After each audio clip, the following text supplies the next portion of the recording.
What's up, guys? Chris Albert here. I'm coming at you with another video. It is Sunday. We're in the beginning of May. I can't remember the exact date, but whatever. 2025.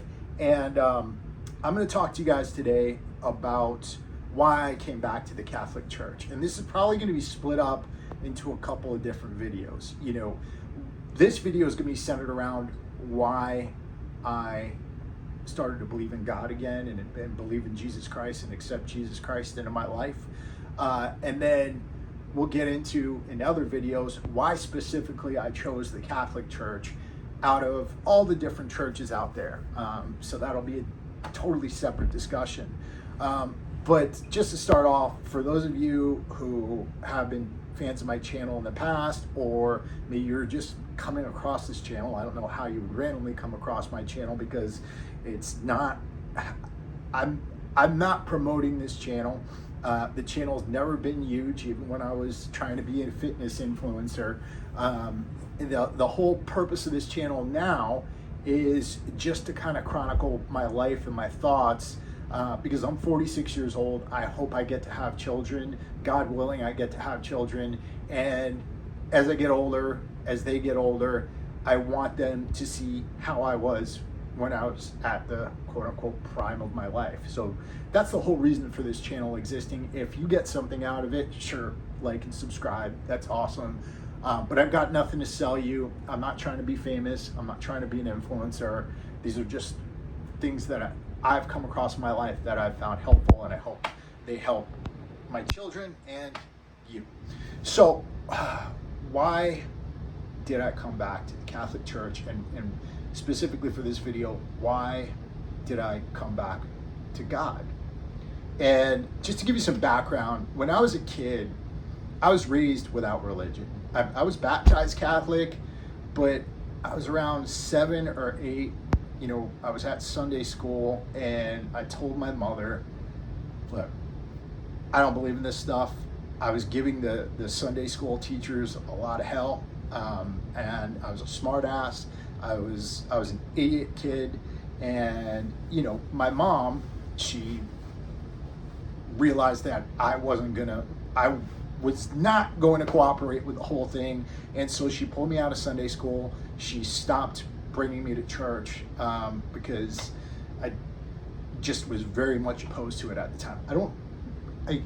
I remember why I was opposed, and I'll get into that in a second, but more into the background. So all the way up until I was 23 years old, I was in the Marine Corps. I had a good friend of mine, John Paul. He was a devout Catholic, and we were about to get deployed. We were headed to the Middle East. And I said, you know what, might be a good idea to become a full-fledged Catholic, right? Because I had not had any religion. I was older now, and I was starting to explore. And I went through what they call RCIA. I don't remember what RCIA stands for, but I did it in the Marine Corps. I got my first communion, and I got my confirmation in Okinawa, Japan. So from that point on, I was a full-fledged Catholic.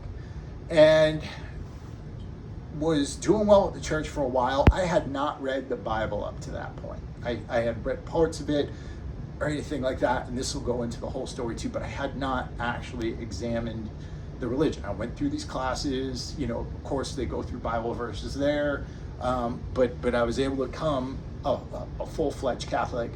And you know, I was going to Mass every week, and even after I got out of the Marine Corps for a while.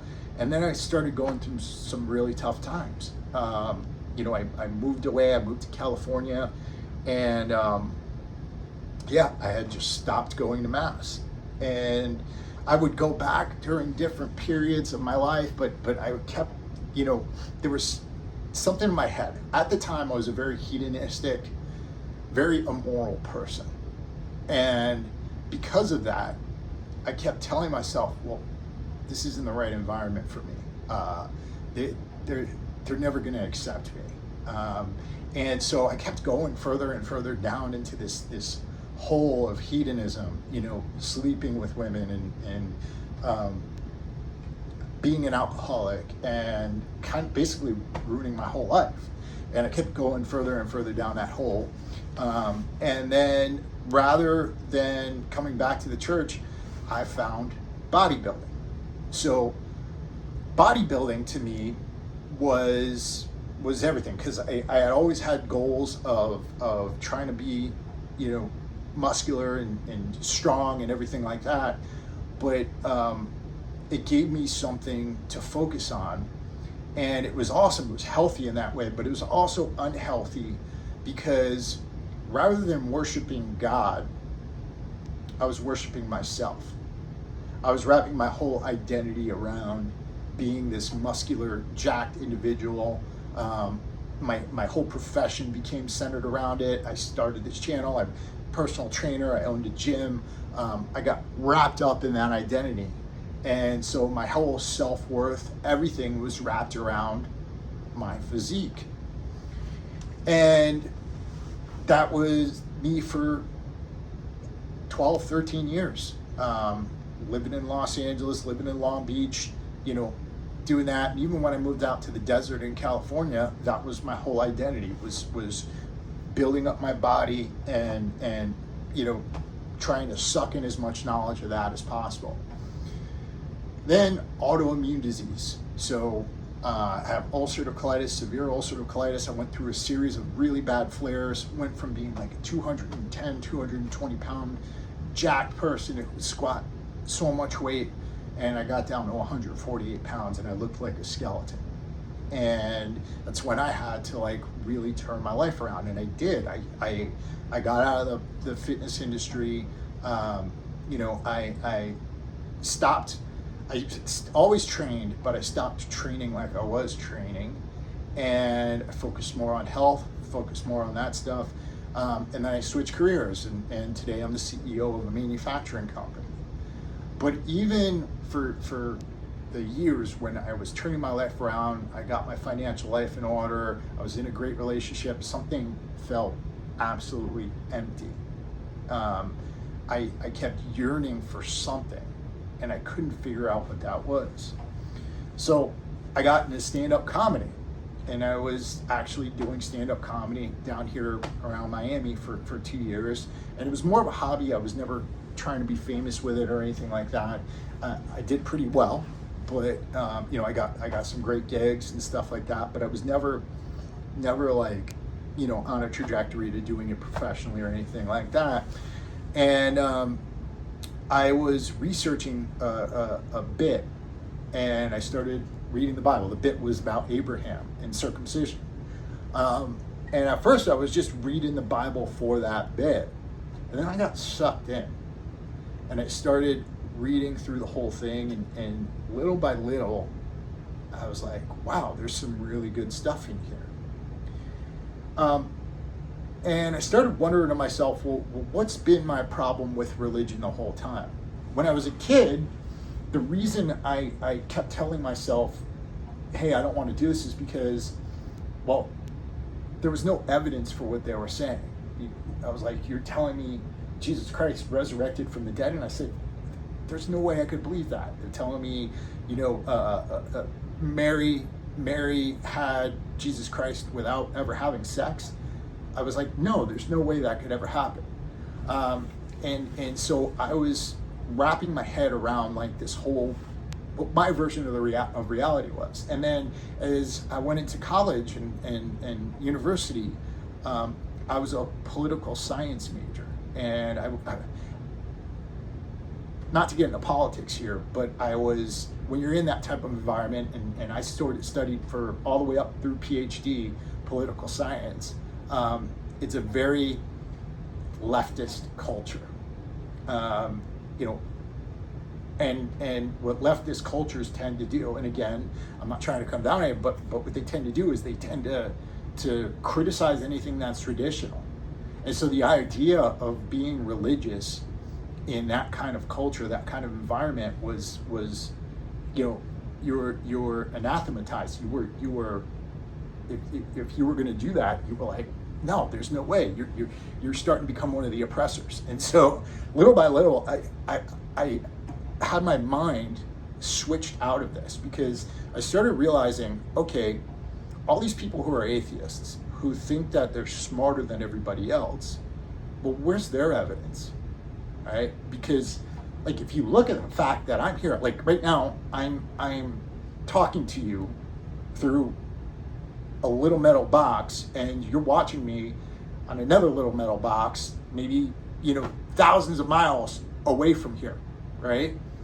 And the very fact that we, in our minds, were able to create that, and the very fact that we're alive, the very fact that I'm able to move, I'm able to breathe, I'm able to dream, I'm able to do all these different things, well, that in and of itself is a miracle. And if you're going to tell me that there's no intelligent design around that, well, that takes actually a lot more faith than believing in Jesus Christ and believing in God, right? There was a famous quote, somebody said, I don't have enough faith to be an atheist. And that's very true. I mean, if you, to say beyond a shadow of a doubt, there is no God, right? There is nothing out there that takes a lot of faith to be able to see that. Well then, so when I started seeing that, I was like, wow. And then I started actually looking into the Gospels, and I started reading through the Gospels. And then I started reading the history around the Gospels. And one of the things I realized, because as a political science major, I've read a lot of ancient history, there's more historical reference for Jesus Christ than there is about, like, Julius Caesar. Than there is about a lot of ancient figures that we take their histories as the gold standard. So when I started seeing the Gospels not as some religious fantasy, but as historical documents that are actually very well referenced, very well documented, that's a huge thing for me. There is so much historicity in Christianity in general that I started saying, wow, well, I can't deny this, right? There's something here. And then the other thing is I started reading about the apostles. And I think we all think that, if you're an atheist, you think they had some reason to come out and say, what they said. Maybe they were gaining something from it. But then you realize almost all of them were horribly murdered. Almost all of them were tortured. And they had just watched their leader suffer the most gruesome and horrible death.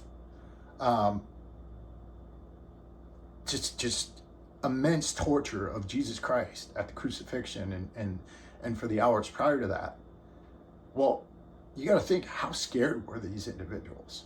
If we were living in different times and somebody had kidnapped my boss and said, put him through that, and then, said, hey, you need to stop making anchors, right?